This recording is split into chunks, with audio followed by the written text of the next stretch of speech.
사랑과 자비가 풍성하신 하나님 아버지, 2022년의 고난주간 셋째 날을 말씀과 기도로 시작합니다. 오늘도 우리가 하나님 앞에 나와서 담대히 기도하며 하나님의 자비하심을 간구할 수 있는 것은 우리를 위해 자기 몸을 아끼지 아니하신 예수님의 십자가 은혜 때문이며 하나밖에 없는 아들을 내어주신 아버지 하나님의 사랑 때문입니다. 이 시간 하나님께 또 우리 주님 예수 그리스도께 부족하지만 진심을 다해 감사와 사랑의 고백을 올려드립니다. 하나님, 지금 대한민국 전역에는 아름다운 꽃들의 향연이 펼쳐지고 있습니다. 매서웠던 겨울은 완전히 자취를 감추었고 따뜻한 봄날의 햇살 아래 사람들의 표정도 한껏 밝아진 분위기입니다. 3년째 접어든 코로나 팬데믹으로 또 러시아와 우크라이나의 침공과 만행으로 삶의 터전을 앗아가버린 동해안 산불로 끊이지 않고 들려오는 분쟁과 테러, 범죄와 사고의 소식들로 마음이 많이도 아프고 슬프고 힘들었는데 이렇게 봄을 선물로 허락해 주셔서 우리로 잠시 웃게 하시고 노래하게 하시니 감사합니다. 슬픔이 가득하고 한숨과 눈물이 마르지 않는 인생을 살아가지만 오늘 내게 주어진 소중한 일상을 감사함으로 받고 기쁨으로 누릴 줄 아는 우리가 되기를 간절히 원합니다. 밤이 깊으면 새벽이 가까이 다가온 것처럼 고통의 터널도 반드시 끝이 있음을 믿습니다. 이제 고통의 끝자락에서 우리를 기다리고 계신 하나님을 바라봅니다. 고난의 가시밭길을 함께 걷고 계신 예수님을 의지합니다. 어떤 상황 가운데서도 오직 신실하신 하나님만을 신뢰하며 믿음의 길, 십자가의 길을 걸어가기를 원합니다. 그러하오니 하나님, 우리의 손을 꼭 붙잡아 주시고 날마다 선한 길로 우리를 이끌어 주시옵소서. 하나님, 오늘 부른 찬송의 가사를 되새겨 봅니다. 예수께서 나를 위해 십자가에 달리셨다는 사실이 그저 메마르고 추상적인 문장으로 끝나지 않기를 원합니다. 예수님이 홀로 흘리신 그 보혈로 말미암아 피와 같이 붉은 나의 죄가 깨끗이 씻음을 받았고 눈과 같이 희어졌음을 온전히 믿게 하여 주시옵소서. 예수님의 보혈은 나의 모든 죄와 나의 모든 상처를 씻고도 남을 능력이 있고 세상의 모든 악과 고통을 처리할 만큼 능력이 있음을 믿습니다. 누구든지 그리스도 예수 안에 있으면 새로운 피조물이라 말씀하셨사오니 누구든지 그리스도 예수 안에 있으면 생명을 얻고 구원을 얻을 것을 굳게 믿습니다. 이 약속의 말씀이 날마다 살아있는 능력으로 우리에게 경험되기를 원합니다. 이 약속의 말씀이 오늘도 공경에 처한 수많은 세상의 사람들에게 복된 소식으로 들려지게 하여 주시옵소서. 하나님, 우리는 예수님의 구원의 능력을 한 개인의 영역에만 국한시켜 이해할 때가 많은 것 같습니다. 내 마음이 위로를 받고 내 영혼이 구원받으면 그것으로 족하다고 생각할 때가 있습니다. 그러나 예수님의 십자가는 나를 넘어 이웃을 향하고 온 세상을 향하여 열려 있음을 성경을 통하여 확인합니다. 또한 예수 그리스도를 통해 보여주신 하나님의 사랑은 인간뿐 아니라 하나님께서 창조하신 모든 피조세계까지도 포함하고 있음을 말씀을 통하여 확인합니다. 온 인류와 온 세상 만물이 고통 가운데서 주님의 구원을 간절히 바라고 있사오니 우리를 불쌍히 여겨주시고 고통에서 이 세상을 건져 주시옵소서. 주님께서는 세상이 처한 곤경을 결코 가볍게 여기지 아니하시는 줄 믿습니다. 주님께서는 세상에 겪고 있는 고통에 절대로 무관심하지 않으시는 줄 믿습니다. 예수님의 십자가는 내가 너를 잊지 않고 있다, 내가 너희와 함께하고 있다는 하나님의 사랑의 증거인 줄 믿습니다. 오늘도 고통 중에 있는 사람들을 찾아오셔서 위로하여 주시고 다시 일어설 힘과 용기를 공급해 주시옵소서. 그리스도 예수 안에 있는 생명으로 우리를 다시 살려 주시옵소서. 하나님, 세상에는 수많은 교회가 있고 수많은 그리스도인들이 있습니다. 주님께서는 너희는 세상의 소금이고 빛이라 말씀하셨습니다. 만일 소금이 맛을 잃으면 무엇으로 짜게 할 수 있으며 세상이 빛을 잃으면 선과 악을 어떻게 구별하며 안전한 길로 걸어갈 수 있겠습니까? 하나님, 세상이 지금도 이렇게 고통으로 가득한 것을 보면 교회가 또 우리 그리스도인들이 그 책임을 다하지 못한 결과가 아닐까 생각합니다. 내 교회만 성장하는 데 몰두했고 나만 잘 되기를 바랐던 우리의 편협함을 회개합니다. 우리끼리 싸우고 갈등하느라 이웃과 세상의 아픔에 민감하지 못했던 우리의 잘못을 용서하여 주시옵소서. 그리스도의 몸인 교회가 믿음과 사랑 안에서 서로 연합하고 힘을 합하여 세상에 그리스도의 복음을 전하며 하나님의 사랑을 흘려보내는 거룩한 사명에 힘을 쏟게 하여 주시옵소서. 남을 비판하고 정죄하고 비난하기에 앞서 먼저 스스로 돌아보고 하나님 앞에서 겸손하고 신실한 모습으로 서게 하여 주시옵소서. 간절히 원합니다. 하나님께 조금이라도 칭찬받고 인정받는 이 땅의 교회들이 되게 하옵소서. 주님의 십자가 고난을 묵상하는 이 고난 주간에 다시금 복음의 본질을 깨닫고 복음으로 돌아가는 은혜가 있게 하여 주시옵소서. 오늘 12시 대장과 간 수술을 받는 집사님을 위하여 기도합니다. 건강검진 중에 갑자기 받아들게 된 대장암 4기 진단입니다. 암세포가 대장과 간 그리고 폐까지 침투해 널리 퍼져 있다는 소식을 듣고 집사님 부부는 주님께 간절히 기도합니다. 오늘 수술을 받는 자리에 주님께서 함께하여 주시옵소서. 치료에 하나님께서 집도하는 의료진들에게 힘과 능력과 지혜를 더하여 주시옵소서. 모든 수술이 온전하게 잘 이루어지게 하여 주시옵소서. 이를 위해 눈물로 기도하는 아내의 마음에 믿음을 주시고 평안함을 허락하여 주시옵소서. 이제 하나님의 말씀 듣습니다. 우리의 귀를 열어주셔서 선포되는 말씀을 통해 하나님의 음성 듣게 하시고 그 말씀에 힘입어 오늘도 승리하며 살아가는 복된 하루 되게 하옵소서. 성령님, 오늘도 함께하여 주시옵소서. 최고의 친구이신 우리 주님 예수 그리스도의 이름으로 기도 올리옵나이다. 아멘. 오늘 본문 말씀은 마태복음 4장 1절로 11절 말씀입니다. 마태복음 4장 1절로 11절 말씀 함께 봉독하겠습니다. 그때에 예수께서 성령에게 이끌리어 마귀에게 시험을 받으러 광야로 가사 40일을 밤낮으로 금식하신 후에 줄이신지라. 시험하는 자가 예수께 나와서 이르되 내가 만일 하나님의 아들이거든 명하여 이 돌들로 떡덩이가 되게 하라. 예수께서 대답하여 이르시되 기록되었으되 사람이 떡으로만 살 것이 아니요 하나님의 입으로부터 나오는 모든 말씀으로 살 것이라 하였느니라 하시니, 이에 마귀가 예수를 거룩한 성으로 데려다가 성전 꼭대기에 세우고 이르되 내가 만일 하나님의 아들이거든 뛰어내리라. 기록되었으되 그가 너를 위하여 그의 사자들을 명하시리니 그들의 손으로 너를 받들어 발이 돌에 부딪히지 않게 하리로다 하였느니라.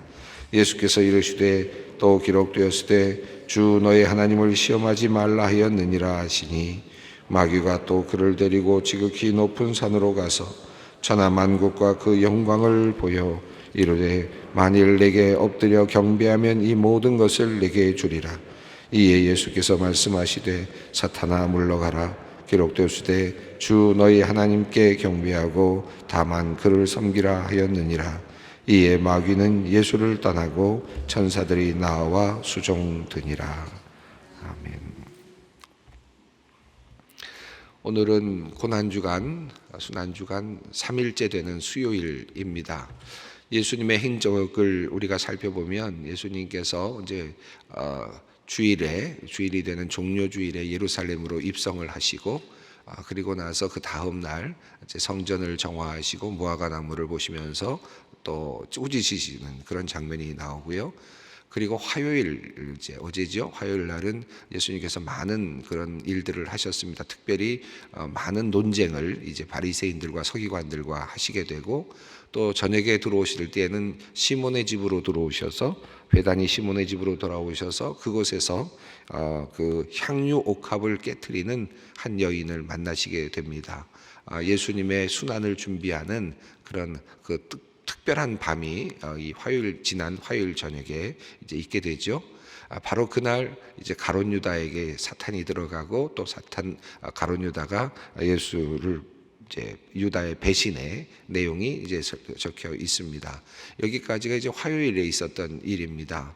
그리고 나서 수요일은 성경에는 우리가 물론 수요일 날 예수님께서 어떤 일을 하셨는지 정확하게 나타나지가 않습니다.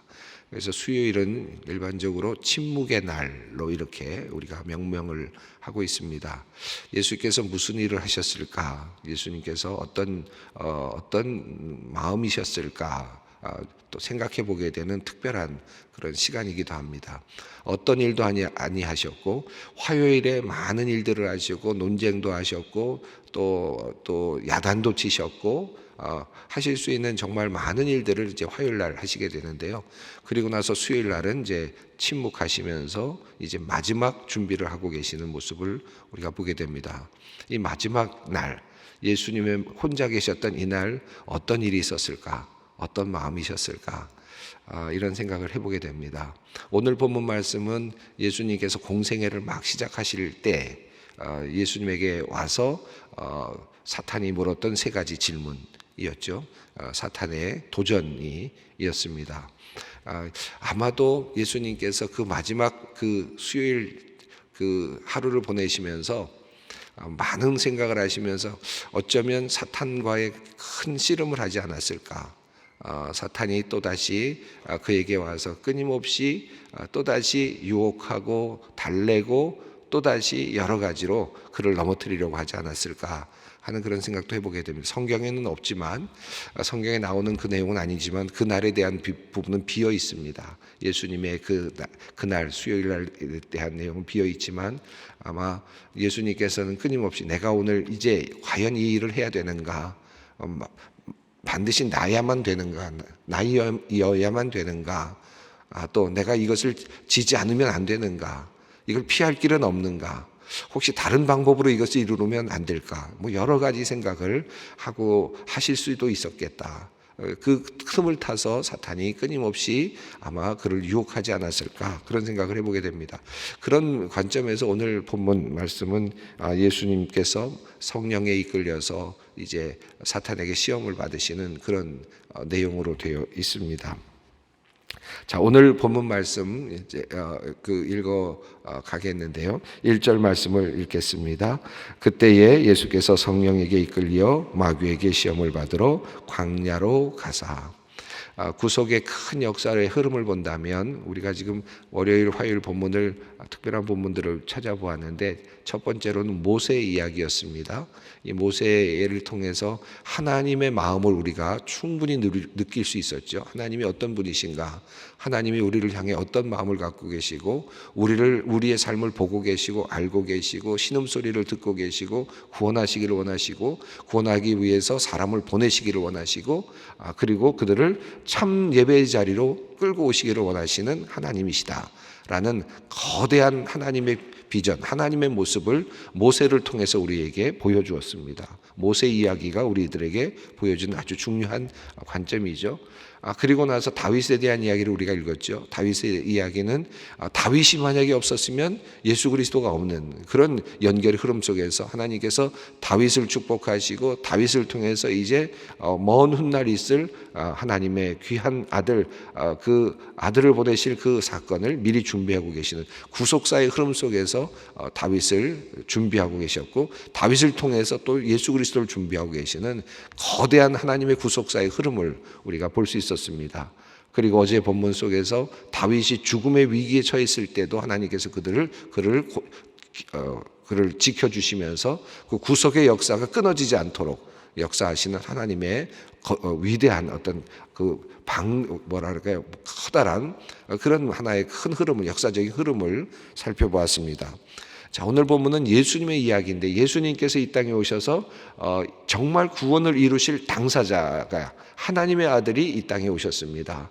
만약에 예수님께서 이 땅에 오셔서 실패하셨다면, 구속의 역사를 이루실 그 큰 하나님의 원대한 하나님의 꿈을 이루는 일을 실패하셨다면 어떻게 됐을까요? 정말 하나님의 큰 뜻이 그만 좌절되는 것이고, 인간 구원은 그만 멈추어 서게 되는 그와 같은 일이 일어났겠죠.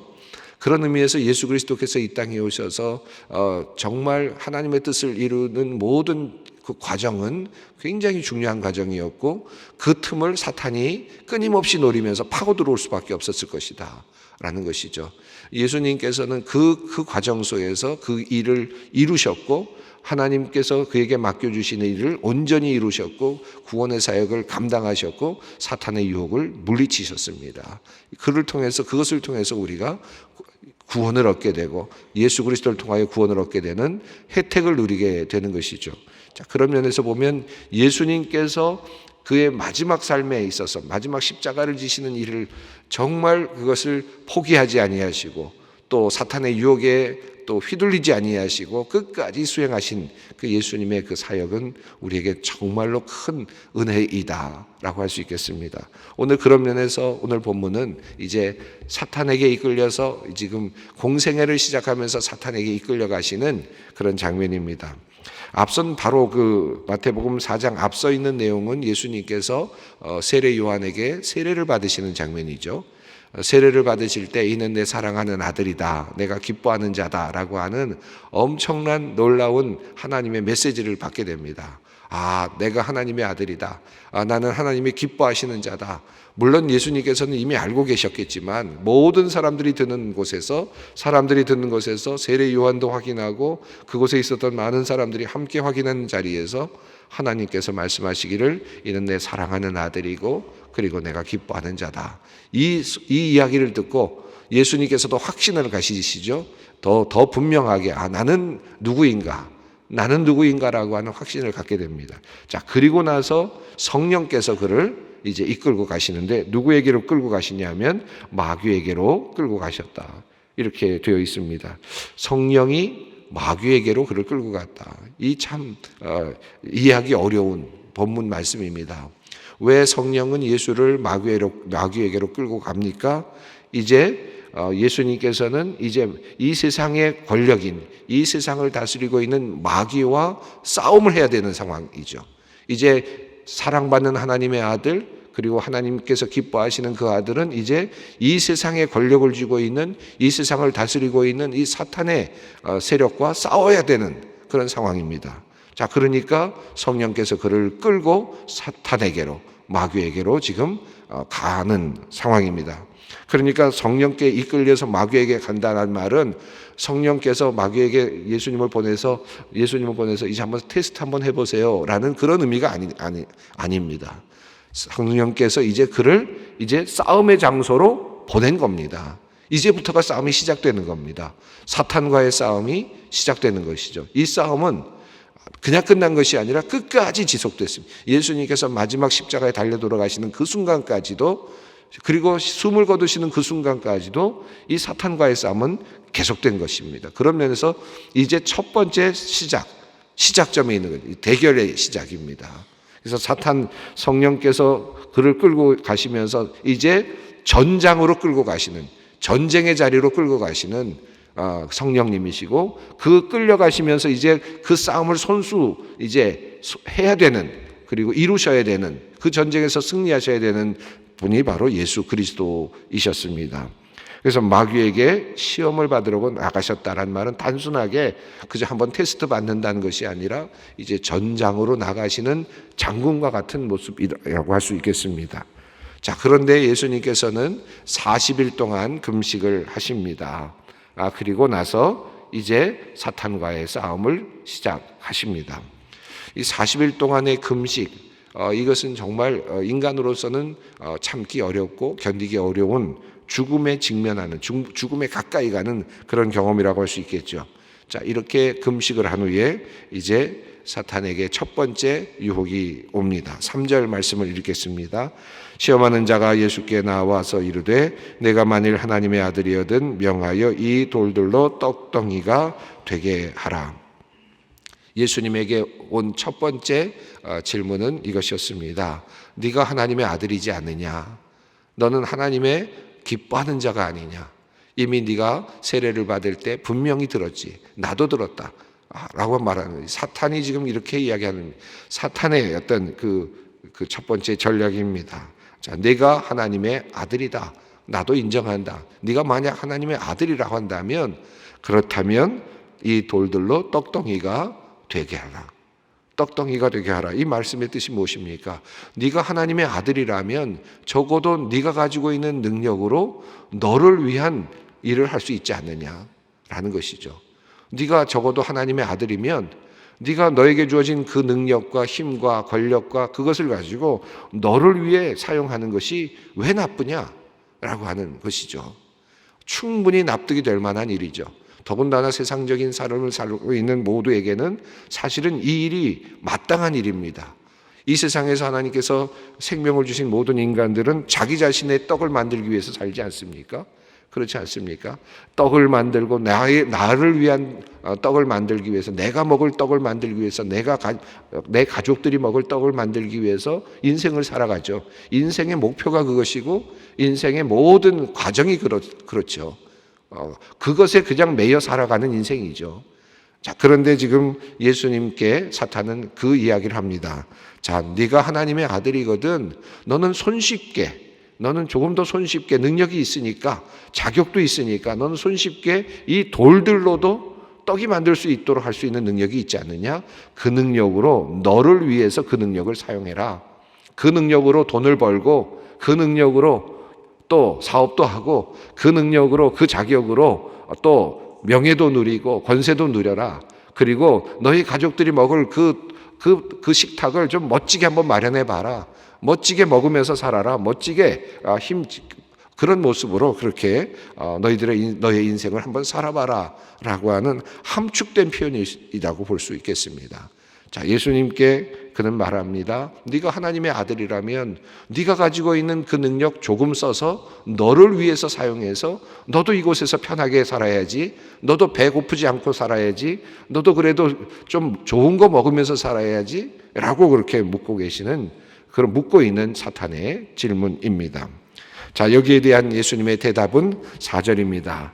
예수께서 대답하여 이르시되 기록되었으되 사람이 떡으로만 살 것이 아니요 하나님의 입으로부터 나오는 모든 말씀으로 살 것이니라 하였느니라 하시니.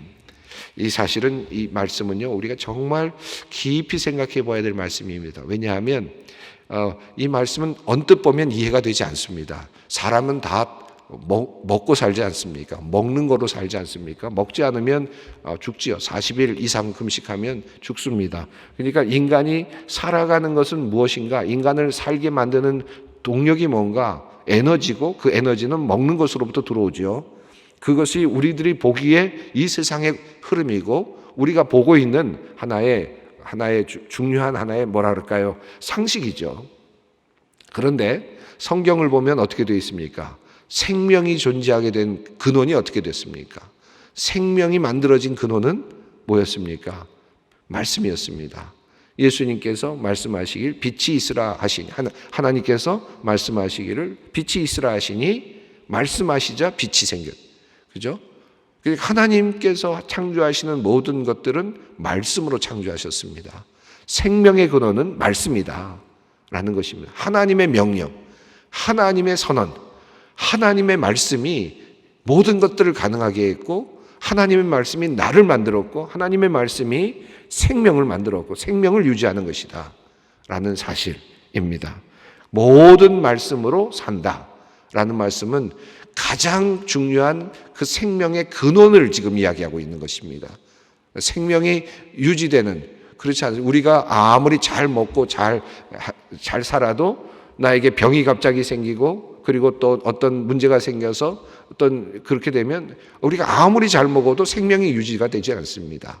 아무리 링거를 끼워놓고 아무리 뭘 먹은 것을 잘 먹는다고 하더라도 우리는 생명을 유지할 수 없는 거죠. 자, 그런 면에서 본다면 하나님께서 생명이 있으라 하시면 있는 것이고 그리고 내가 있으라 하시면 있는 것이고 또 오라 하면 가는 것이죠. 이게 생명입니다. 자, 그런 면에서 본질적인 하나님의 그 질서를 지금 예수님께서 말씀하십니다. 시간이 많이 됐네요. 두 번째, 세 번째도 같은 여러 번 이제 계속되는 지금 그 말씀입니다. 두 번째 시험은 말씀이라고 말하니까 사탄이 말씀을 가지고 이제 들어왔습니다. 네가 하나님의 아들이거든 뛰어내리라 기록되었을 때 6절이죠. 그가 너를 위하여 그의 사자들을 명하시리니 그들이 손으로 너를 받들어 발이 돌에 부딪히지 않게 하리로다. 말씀이다 라고 말하니까 말씀을 들고 사탄이 또 싸움을 걸어옵니다. 그러자 예수님께서는 또 기록되었을 때 7절에서 주 너희 하나님을 시험하지 말라 말씀으로 받으시면서 또 이제 시험을 이겨내십니다. 사탄은 우리들에게 종종 하나님의 말씀을 들고 들어올 때가 있습니다. 하나님께서 말씀하셨잖아.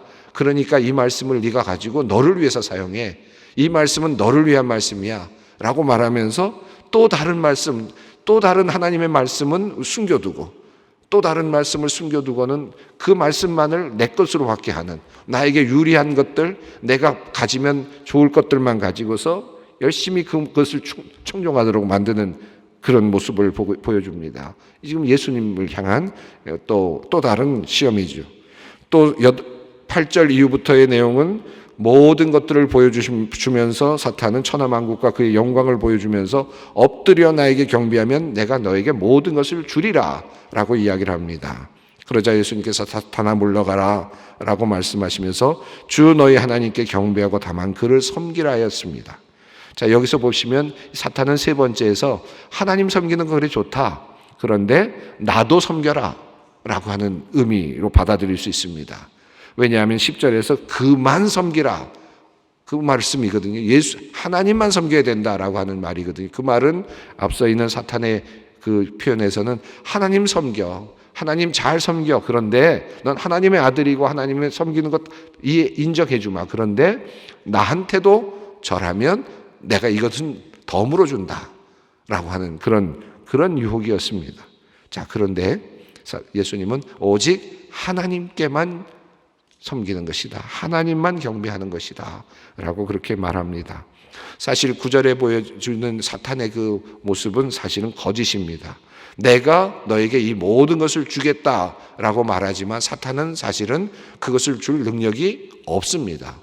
그럼에도 불구하고 속이는 거죠.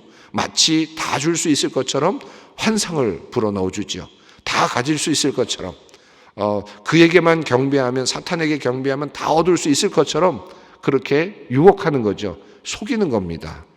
예수님께서는 그 속임수에 속아 넘어가지도 않으셨고 더 나아가서 오직 하나님만 섬기는 것을 말씀하셨습니다. 그리고 나서 마귀가 예수를 떠났다라고 되어 있습니다. 하지만 사실 이 이야기는 끝난 게 아닙니다. 이제 이것이 싸움의 시작이었습니다. 전반전이라 그럴까요? 전초전이라 그럴까요? 그리고 나서 끊임없는 사탄과의 시험이 계속 이루어지는 거죠. 그리고 마태복음 16장으로 넘어가면 이제 베드로가 신앙을 고백하고 예수님에 대한 고백을 하지 않습니까? 그럴 때 예수님께서 이를 알게 하시는 이는 하늘에 계신 하나님이시다 라고까지 말씀하시면서 베드로를 칭찬하십니다. 그리고 나서 예수님께서 자기가 순환당하셔야 될 것을 이야기하시는데 그때 베드로가 이런 일은 절대로 당신에게 있을 수 없습니다 라고 말할 때 예수님께서 베드로에게 즉시 말씀하십니다. 사탄아 물러가라 라고 그렇게 말씀하시죠. 그리고 말합니다. 너는 나를 넘어지게 하는 자로다. 그러니까 예수님께 나와서 사탄이 끊임없이 그를 넘어뜨리려고 하고 있는 겁니다. 마지막 순간까지 예수님께서는 그 사탄과의 싸움을 싸우셨다고 할 수 있겠습니다. 그러면서 하시는 말씀이 뭐라고 말씀하시냐면 네가 하나님의 일을 생각하지 아니하고 도리어 사람의 일을 생각하는도다. 이것이 바로 사탄이 유혹하는 방식이었습니다. 하나님의 일을 생각하지 아니하게 하고 그리고 사람의 일을 생각하게 하는 방식으로 사탄은 끊임없이 예수를 무너뜨리려고 했습니다. 자, 그리고 예수님께서 뭐라고 하셨습니까? 너의 십자가를 지고 나를 따르라. 네가 나를 따라오려거든 너의 십자가를 지고 각자의 십자가를 지고 나를 따라오라. 그렇게 주님께서 말씀하셨습니다. 우리가 예수를 따라가는 길은 뭘까요? 바로 사탄과의 싸움을 싸워가면서 또 하나님의 일을 생각하고 사람의 일을 생각하지 않는, 다시 말하면 하나님의 일을 생각하지 아니하고 도리어 사람의 일을 생각하게 하는 사탄의 유혹을 물리치면서 우리는 십자가의 길을 함께 따라가야 할 것입니다. 오늘 예수님의 이 순환의 자리, 특별히 3번 시험을 받으시는 이 시험의 자리를 깊이 묵상하면서 내가 어떻게 주님을 따라갈 것인가 함께 고민하며 또 기도의 자리로 나아갔으면 좋겠습니다. 하늘에 계신 우리 아버지, 아버지의 이름을 거룩하게 하시며 아버지의 나라가 오게 하시며 아버지의 뜻이 하늘에서와 같이 땅에서도 이루어지게 하소서.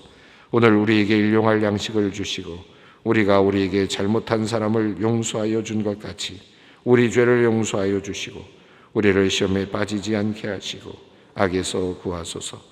나라와 권능과 영광이 영원히 아버지의 것입니다. 아멘.